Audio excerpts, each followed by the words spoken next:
This is how to replace a laptop hard drive.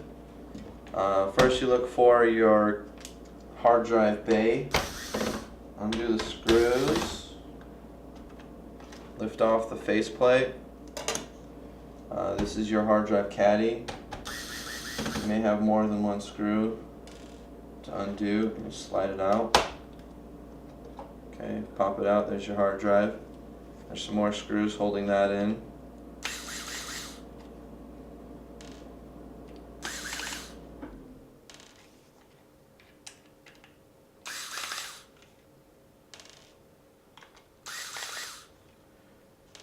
Okay, once that's done, you can pull your hard drive out.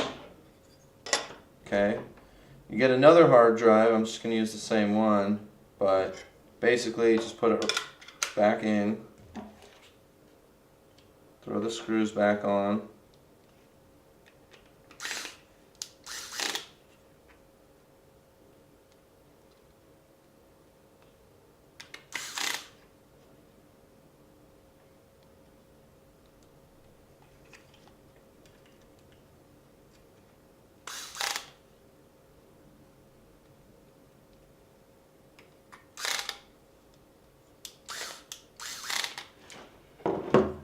throw it back in your bay, and it slides in.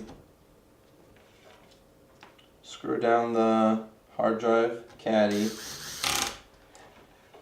throw your faceplate back on, and screw it down. And that is how you replace a laptop hard drive.